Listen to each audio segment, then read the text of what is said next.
தாய் 8 அடி பாய்ந்தால் குட்டி 16 அடி பாயும் என்பார்கள். யாரோ ஒருவர் சொன்னார், கலைஞரை விட இவர் மிகவும் ஆபத்தானவர் என்று நம்முடைய கொள்கை பகைவர்கள் சொன்னார்கள். ஆம், கலைஞரை விட என்று சொல்லக்கூடிய வகையிலே இன்றைக்கு தோழமை கட்சிகளை எல்லாம் வெற்றிகரமாக ஒருங்கிணைத்து வழிநடத்தி வருகிறார். கலைஞரை விட என்று சொன்னால் அவரை குறைத்து மதிப்பிடுவதல்ல, அவரால் உருவாக்க பெற்ற தளபதி அவர்கள் எவ்வளவு பெரிய வலிமை மிக்கவராக இருக்கிறார், ஆற்றல் மிக்கவராக இருக்கிறார், அவருடைய வழித்தோன்றலாக இருக்கிறார், ஆட்சி நிர்வாகத்திலும் கெட்டிக்காரராக இருக்கிறார் என்பதற்கு இவையெல்லாம் சான்றுகள். இப்படி பல திட்டங்களை நடைமுறைப்படுத்தி இன்றைக்கு முன்மாதிரி ஆட்சி நிர்வாகத்தை நடத்தி கொண்டிருக்கிற முதலமைச்சருக்கு என்றென்றைக்கும் நாம் உற்ற துணையாக இருப்போம். மீண்டும் திராவிட முன்னேற்றக் கழக அரசே தமிழகத்தில் அமையும், திராவிட மாடல் அரசு அமையும். இன்னும் என்னென்ன புதிய புதிய திட்டங்களை அவர் மனதில் வைத்திருக்கிறாரோ என்று நமக்கு தெரியாது. இந்தியாவிலேயே வேறு எந்த மாநிலத்திலும் இல்லாத அளவுக்கு கல்விக்கு முக்கியத்துவம் தருகிற அரசாக திராவிட முன்னேற்றக் கழக அரசு கலைஞர் காலத்திலும் இன்றைக்கு நம்முடைய தளபதி காலத்திலும் செயல்பட்டு வருவதை நாம் பார்க்கிறோம்.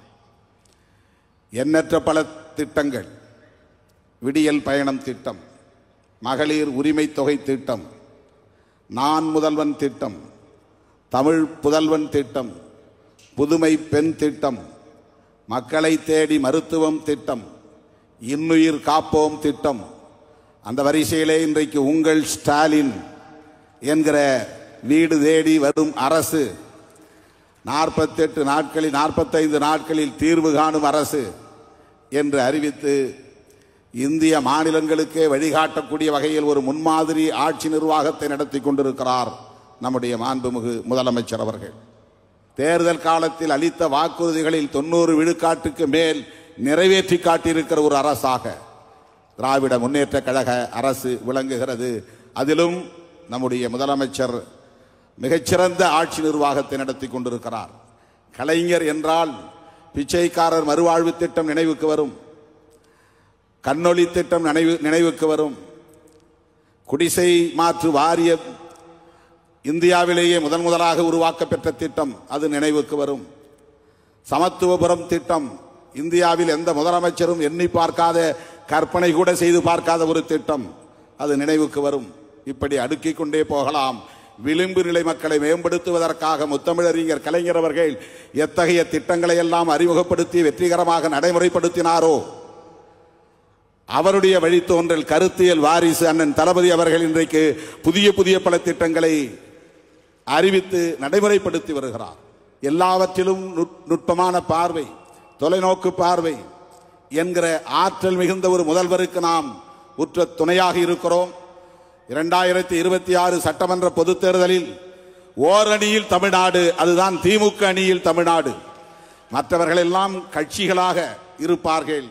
ஆனால் இந்த அணி ஒட்டுமொத்த மக்களும் திரளுகிற ஓர் அணியாக, திராவிட முன்னேற்ற கழகத்தின் தலைமையிலான மதசார்பற்ற முற்போக்கு கூட்டணியாக, டிராவிடியன் மாடல் என்று சொல்லப்படக்கூடிய இந்த அரசு மறுபடியும் மலரக்கூடிய ஒரு அணியாக அமையும். அதற்கு விடுதலை சிறுத்தைகள் உற்ற துணையாக தமிழகம் தழுவிய அளவில் இருப்போம். திராவிட முன்னேற்ற கழகத்திற்கு விழுகிற 4 வாக்குகளில் 1 வாக்கு சிறுத்தைகளின் வாக்காக இருக்கும். 100 வாக்குகளில் 25 வாக்குகள் சிறுத்தைகளின் வாக்குகளாக இருக்கும்.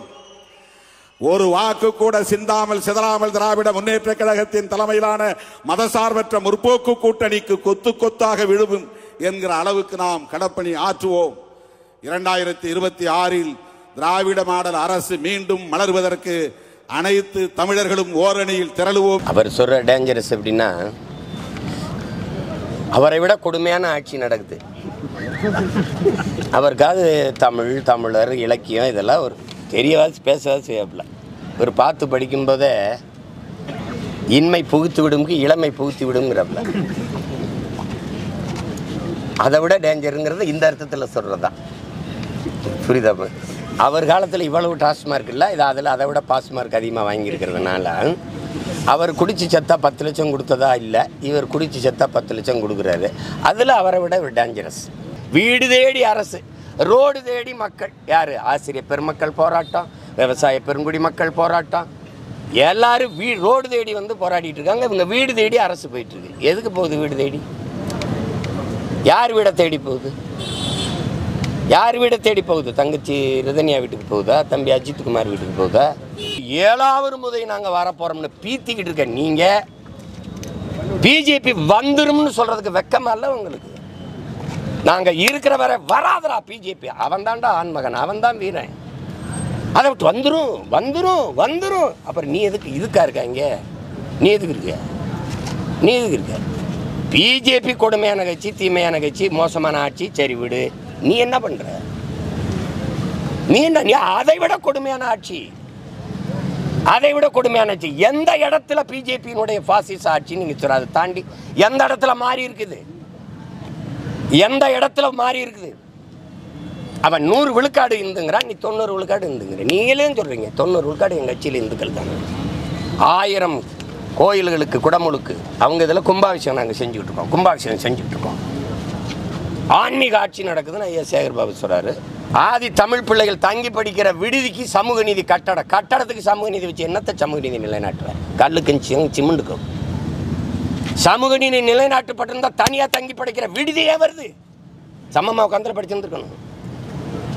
என்ன ஏமாத்து, என்ன நாடகம், கேவலம். இதெல்லாம் வெக்கம் இல்லாமல் சமூக நீதி கட்டடம், சமத்துவபுரம். ஏன் பெரியார் பேரில் தான் சமத்துவம் இருக்குமா? எங்கள் முன்னோர்லாம் சாதியை தூண்டி வளர்த்துக்கிட்டு இருந்தானா? வீடு வீடு தேடி போய் தீ வச்சுக்கிட்டு இருந்தானா எங்கள் முன்னோர்கள்லாம்? பல 100 கோடியை கொட்டி சமத்துவபுரம் கட்டினீங்களே, எல்லா சாதி சமூகமும் ஒன்றா உட்காந்து வாழுதா அந்த சமத்துவபுரத்தில்? வாரீங்களா? பார்ப்போமா? வெற்று அறிக்கை, வெற்று விளம்பரங்கள். அது ஏன் தேர்தல் வரும்போது எங்கள் மேலே அப்படி திடீர்னு காதல் வருது? ஏன் புது பொண்டாட்டி மேலே காதல் வந்த மாதிரி? என்ன கதை இது? தேர்தல் வரும்போது தான் பள்ளம் மூடப்படுது, சாலை போடப்படுது, மின் விளக்குகள் சரி செய்யப்படுது. இதுக்கு ஏமாறுதே என் ஜனம். இது கொடுமையே எங்கே போய் சொல்கிறது? திமுகவுக்கு ஓட்டு போடுறதும் திருட்டு பையலை வீட்டுக்கு கூப்பிடுறதும் ஒன்று தான்னு பேசின ஆள் யார் தெரியுமா? யார் சொல்லவா? எங்கள் தாத்தா காமராஜ் தான். அவர் கருணாநிதி கையில் நாட்டை கொடுத்து காப்பாற்றுன்னு சொல்லி போனார்.